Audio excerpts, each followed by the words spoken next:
Bismillahirrahmanirrahim. Assalamualaikum warahmatullahi wabarakatuh. Alhamdulillahirabbil alamin wa bihi nasta'in wa ala umuri dunya waddin. Wassalatu wassalamu ala asyrofil anbiya'i wal mursalin wa ala alihi wa sahbihi ajma'in amma ba'du. Yang terhormat kepada Bapak Firdaus Wajidi, MAH PhD selaku dosen pengampu mata kuliah ilmu tasawuf serta teman-teman seperjuangan yang kami sayangi. Alhamdulillah pada kesempatan kali ini kelompok kami yaitu kelompok satu telah berdiskusi mengenai makom zuhud. Sebelum memasuki penjelasan atau presentasi, izinkan kami memperkenalkan terlebih dahulu. Anggota kami ada pertama Vita Aulia Dasuki, kemudian ada Zahwa Nur Ainia, Hamidah Zahra, saya selaku moderator, kemudian Rizka Maulida. Baik, selanjutnya akan langsung membahas tentang apa saja dari makom zuhud itu. Pertama ada pengertian zuhud yang akan disampaikan oleh Vita. Kepadanya dipersilakan. Oke, baik. Terima kasih Hamidah atas kesempatannya. Selanjutnya adalah pengertian juhud. Nah, secara etimologis, juhud itu berarti ragaba an syai'in wa tarakahu. Artinya, tidak tertarik terhadap sesuatu dan meninggalkannya.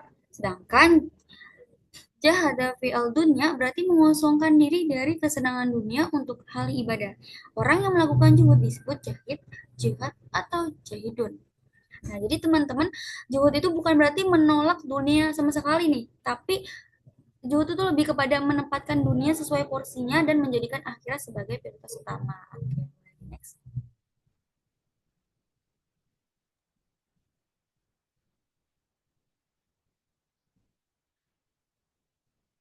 Oke. Nah, selanjutnya ada pengertian zuhud menurut ulama-ulama nih. Yang pertama dari Imam Abu Sulaiman Ad-Darani. Di mana beliau mengatakan, zuhud itu adalah meninggalkan sesuatu yang memberatkan diri kita untuk dekat kepada Allah Subhanahu wa taala. Nih, contohnya ada seorang mahasiswa yang beliau tuh main game terus-menerus gitu. Sehingga dia lupa dengan ibadahnya. Nah, dia meninggalkan game-gamenya itu untuk lebih mendekatkan diri kepada Allah. Terus yang kedua, menurut Imam Sufyan Ats-Tsauri. Nah, gimana? Beliau tuh mengatakan juhud sendiri berarti keinginan yang terbatas, yaitu memberi batasan antara mana yang lebih utama antara urusan dunia atau akhirat kayak gitu. Nah, contohnya gimana? Contohnya kayak seorang pegawai yang ditawari buat naik jabatan nih, tapi dia menolak karena dengan dia berpikir nih, kalau misalnya dia naik jabatan dia bisa meninggalkan ibadahnya dia gitu. Terus yang ketiga ada dari menurut Imam Junaid, di mana beliau mengatakan tujuan juhud itu adalah agar dunia tetap kecil dan mengambil pengaruhnya itu dari hati gitu. Contohnya ini kayak ada pedagang yang tetap jujur walaupun bisa mendapat untung yang besar dengan menipu gitu, dengan menipu orang, dengan menjual lebih harga lebih murah pakai bahan yang kurang sehat gitu, tapi dia menolak karena dia tidak mau dunia itu menguasai hatinya gitu. Terus selanjutnya ada dari Ibnu Ajibah. Beliau mengatakan juhud itu berarti membebaskan hati dari ketergantungan kepada selain Allah Subhanahu wa taala. Gimana contohnya kayak seorang wira swasta tidak terlalu panik nih saat bisnisnya merugi atau saat dia sedang bangkrut gitu, karena di hatinya tuh tergantung sama Allah, karena oh udah Allah yang atur, nanti Allah kasih yang terbaik seperti itu. Lalu lanjut nih, menurut Wahid bin Ward, dimana beliau mengatakan juhud itu tidak berarti merasa putus asa ketika harta duniawinya terlepas. Ketika dia miskin nih, dia nggak merasa putus asa atau merasakan kebahagiaan ketika hal-hal duniawi datang gitu. Contohnya kayak kita kehilangan dompet nih, ya udah kita ngerasa tenang aja, nanti juga ketemu gitu. Mungkin ada orang yang lebih membutuhkan uang-uang yang di dompet kita gitu. Atau saat kita mendapat gaji bonus nih, kita senang kan, alhamdulillah lagi rezeki, tapi jangan terlalu senang karena itu kebahagiaan duniawi kayak gitu.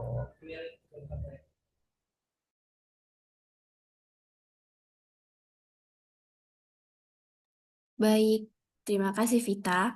Selanjutnya ada pembahasan mengenai dasar tekstual dari zuhud yang akan dibawakan oleh Zahwa.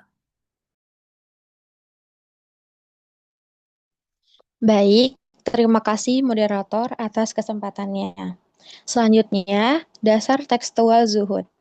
Tercantum dalam Quran Surat Al-Qasas ayat 77 yang berbunyi, أعوذ بالله من الشيطان الرجيم وابتغ فيما آتاك الله الدار الآخرة ولا تنس نصيبك من الدنيا وأحسن كما أحسن الله إليك ولا تبغ الفساد في الأرض إن الله لا يحب المفسدين صدق الله العظيم.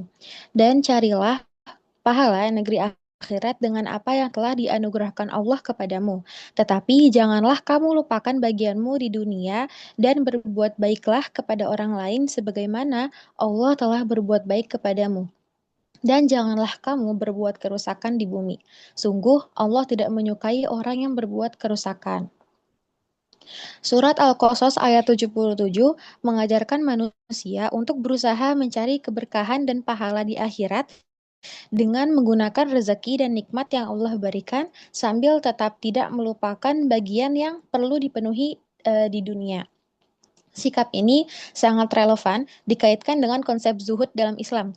Keterkaitan antara ayat ini dengan zuhud adalah bahwa dalam berusaha mencapai tujuan akhirat, seseorang harus tetap menjalankan tanggung jawab duniawi dengan cara yang baik dan tidak merusak sebagaimana diperintahkan dalam ayat tersebut. Selanjutnya, tercantum juga dalam hadis riwayat Ibnu Majah yang berbunyi, Izhad fid dunya yuhibbukallah, wazhad fima indan nas yuhibbukan nas. Zuhudlah kamu terhadap dunia, maka Allah akan mencintaimu. Dan zuhudlah terhadap apa yang ada di tangan manusia, maka mereka akan mencintaimu. Zuhud terhadap dunia akan mendatangkan kecintaan Allah kepada hambanya karena Allah mencela orang-orang yang mengutamakan kehidupan dunia melebihi kehidupan akhirat. Zuhud di sini berarti melepas keterikatan dan kecenderungan berlebihan kepada dunia, bukan meninggalkan dunia sama sekali. Hadis ini mengajarkan kita kedua aspek zuhud, yaitu menjauhkan diri dari kecintaan dunia dan tidak mengharapkan milik orang lain secara berlebihan, sehingga membawa kedamaian hati dan cinta dari Allah serta manusia. Sikap zuhud ini menunjukkan kebijaksanaan dalam berinteraksi dengan dunia dan manusia tanpa terlena dan tertipu oleh kehidupan duniawi. Sekian, saya kembalikan ke moderator.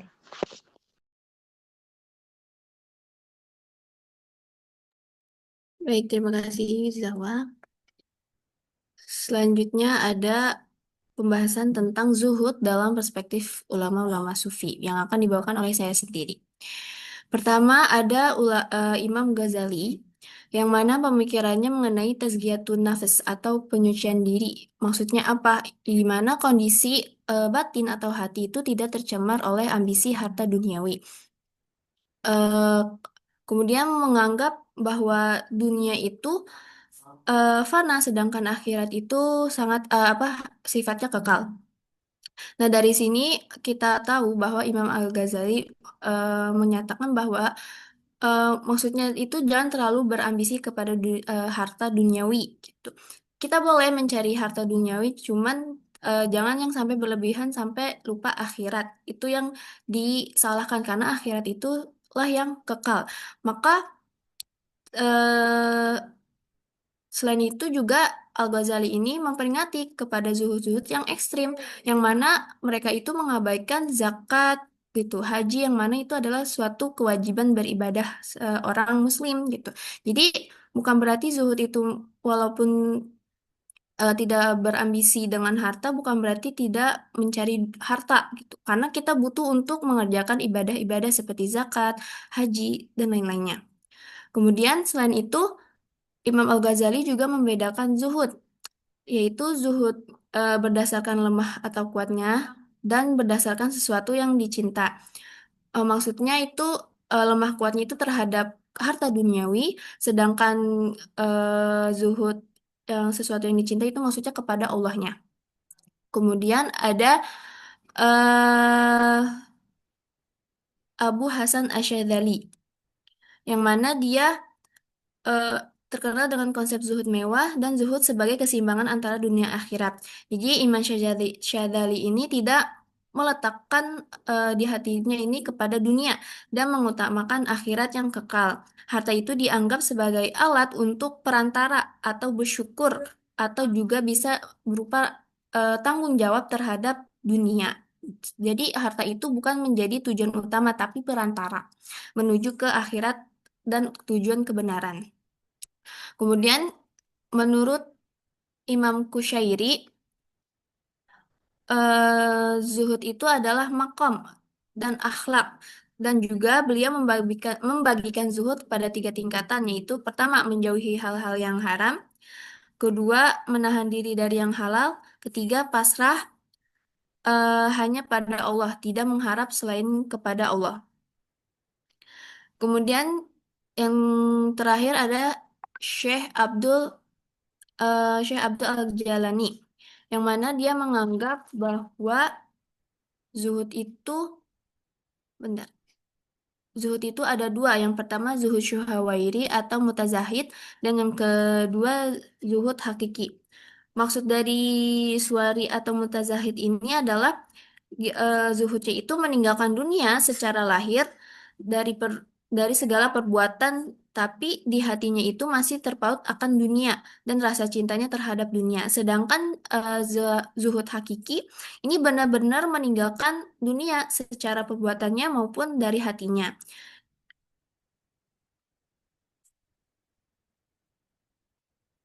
Selanjutnya ada zuhud dan kesederhanaan hidup. Nah, zuhud dan kesederhanaan hidup ini berbeda, gitu. Ada sisi bedanya, dan juga ada hubungannya antara kedua tersebut. Nah, perbedaannya apa?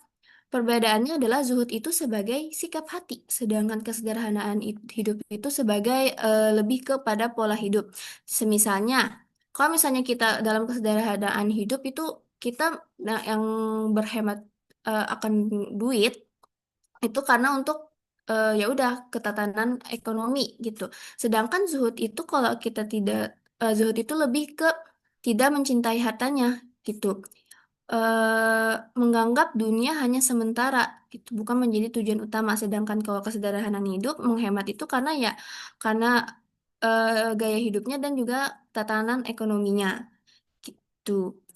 Nah, hubungannya dengan zuhud dengan kesederhanaan hidup. Pertama, zuhud itu menuntut seseorang untuk hidup sederhana dan berkecukupan, bukan karena kekurangan, tapi karena sadar akan nilai hidup yang lebih tinggi. Kedua, orang yang zuhud itu bisa kaya secara materi, tapi tidak bergantung pada dunia. Harta digunakan untuk kebaikan dan ibadah. Yang ketiga, dengan menganut sikap zuhud, kemudahan hidup menjadi lebih bermakna karena dihilangkan pada spiritualitas dan tujuan hidup yang hakiki. Intinya zuhud dan kesederhanaan hidup itu berbeda karena kalau zuhud itu lebih ke sikap kitanya, sedangkan ke sikap hati, kesederhanaan hidup itu lebih ke gaya hidup. Dan mereka ini dua zuhud dan kesederhanaan hidup ini saling berhubungan. Baik, selanjutnya akan mengenai perbedaan zuhud dan rasa malas yang akan disampaikan oleh Vita. Kepadanya dipersilakan. Ya, baik. Terima kasih Hamidah atas kesempatannya. Nah, selanjutnya adalah perbedaan zuhud dan rasa malas. Oke, ini dibedakan dari berbagai aspek nih, dari definisi, sikap terhadap dunia, aktivitas, dan ciri-ciri hati. Kita bahas dari definisi dulu. Nah, yang pertama dari zuhud. Zuhud itu tidak terpaut pada dunia, lebih mengutamakan ridha Allah meskipun tetap berusaha. Terus yang kedua, rasa malas, enggan berusaha atau beribadah karena lemah semangat nih. Yang pertama kita bahas dulu dari zuhud. Nah, seperti yang tadi Hamidah bilang, zuhud itu bukan berarti tidak mau nyari uang kan. Zuhud itu tetap butuh uang. Sudah dijelaskan kan, zuhud itu tetap butuh uang dengan berusaha. Nah, itulah, kita berusaha dan mengutamakan ridho Allah gitu. Nah, tapi kalau rasa malas nih, rasa malas kayak misalnya contoh sederhana, teman-teman lagi aduh banyak tugas tapi malas nih ngerjain. Itu tuh nggak ada usaha sama sekali, itu rasa malas gitu. Lanjut dari aspek yang kedua nih, sikap terhadap dunia. Nah, dari Juhu sendiri itu dunia dianggap sementara. Hati itu tidak terikat pada dunia gitu. Contoh yang tadi awal yang sudah saya sebutkan bahwa misalnya ada seorang pedagang yang itu dengan tulus nih, Ridho, dia berdagang dengan jujur, nggak mau campurin hal-hal yang mencurangkan demi demi ridho Allah, demi demi keselamatan dia gitu. Hati dia tuh nggak terikat sama kekayaan dunia seperti itu. Terus yang selanjutnya dari rasa malas nih, sikap terhadap dunia di rasa malas itu dunia diabaikan bukan karena iman tapi karena enggan berusaha, karena dia emang nggak mau berusaha gitu. Contohnya kayak seseorang yang tidak mau bekerja atau sekolah, Lalu yang beralasan yang penting juga tawakal, padahal sebenarnya malah rasa malas, dia nggak mau bekerja, dia nggak mau dapat uang gitu, itu rasa malas kan. Lanjut nih ke aktivitas nih. Dari Juhud sendiri itu aktivitas tuh aktif bekerja dan beribadah, tapi tidak diperbudak sama dunia. Artinya apa? Artinya teman-teman kan kerja nih, berusaha cari uang. Nah, tapi nggak yang gila di sana, nggak yang maaf nggak maksudnya nggak yang disibukkan terus-terus menerus ke sana gitu. Nggak diperbudak dunia gitu. Jadi harus tetap mencari keridhaan Allah, itu adalah jauh di aktivitasnya. Lalu rasa malas nih, bagian fasik karena sering menunda pekerjaan dan kewajiban. Nah, menunda pekerjaan nih contohnya sederhana juga. Kayak misalnya teman-teman lagi banyak tugas nih, ditunda terus, ditunda terus. Ini kan rasa malas kan? Sama kayak menunda kewajiban. Contohnya kayak kita sering menunda sholat. Oh, sholat zuhur jam 1, ah masih jam 1, nantilah jam 2 gitu. Masih jam 2 nanti asar ketinggalan sholatnya. Lanjut nih ke ciri-ciri hati. Ciri-ciri hati dari juhud itu ikhlas, tenang, ridho, dan semua itu dengan ketentuan Allah gitu. Ridho sama ketentuan Allah. Kayak misalnya teman-teman lagi ada musibah, nggak apa-apa Allah sayang, nggak apa-apa Allah peduli gitu. Itu kita tuh ridho ikhlas nerimanya. Nah itu dari juhud sendiri. Nah tapi kalau misalnya rasa malas nih, dari ciri-ciri hatinya itu lalai, mencari alasan, dan menghindari tanggung jawab kayak gitu. Contohnya kayak apa? Contohnya kayak tidak sholat berjamaah nih, terus ada alasan, aduh aku sibuk, aku malas ke masjid.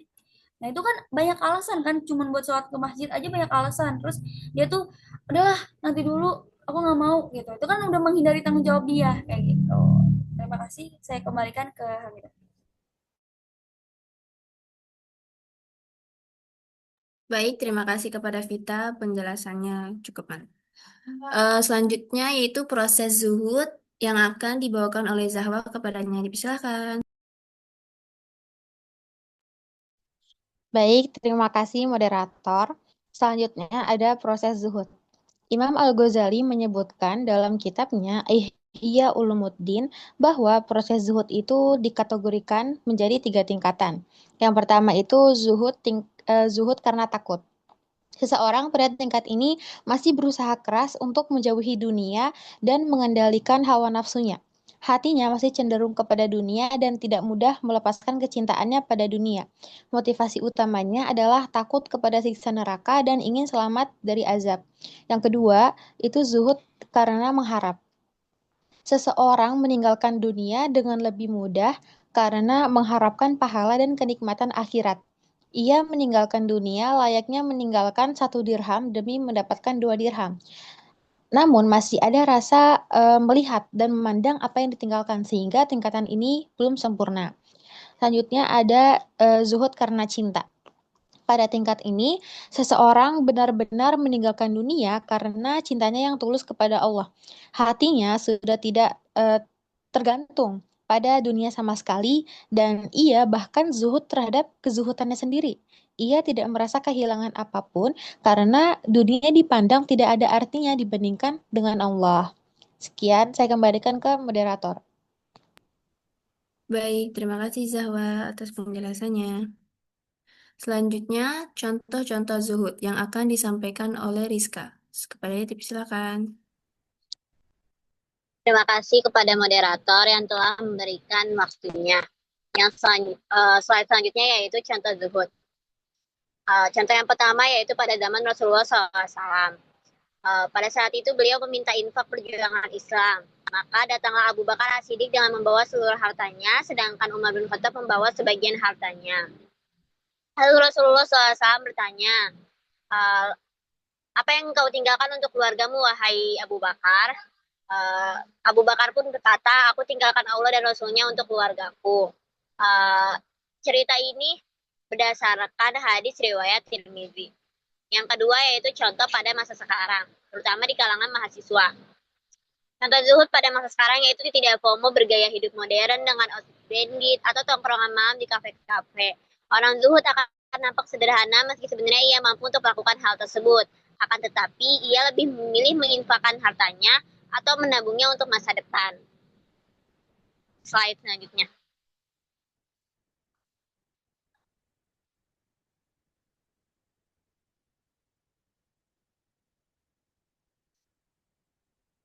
Jadi, kesimpulan dari materi zuhud, makom zuhud ini merupakan yaitu salah satu tingkatan penting dalam perjalanan spiritual seorang muslim, yaitu keadaan hati yang tidak terpaut pada kesenangan dunia. Jadikan dunia hanya sebagai sarana menuju akhirat. Zuhud bukan berarti meninggalkan dunia atau hidup miskin, melainkan menggunakan harta, ilmu, dan jabatan secara bijak tanpa terikat padanya. Orang yang zuhud tetap berusaha dan beraktivitas seperti biasa, tetapi senantiasa mengutamakan ridha Allah daripada ambisi duniawi dengan meneladani zuhud pada para sahabat Nabi, ulama, maupun praktik sederhana dalam kehidupan mahasiswa sehari-hari. Kita dapat meraih ketenangan hati, menjauhkan diri dari sifat tamak, serta lebih fokus mempersiapkan kehidupan akhirat. Sekian, terima kasih. Baik, terima kasih Rizka atas penjelasan kesimpulannya. Dan ini adalah daftar pustakanya. Semoga ini relevan. Dan terima kasih. Sekian pemaparan materi hari ini mengenai makom zuhud. Semoga kita sebagai seorang muslim bisa mementingkan kehidupan akhirat dan menjadikan kehidupan dunia sebagai sarana menuju akhiratnya. Amin ya robbal alamin. Sekian, kurang lebihnya mohon maaf dari kami. Wassalamualaikum warahmatullahi wabarakatuh.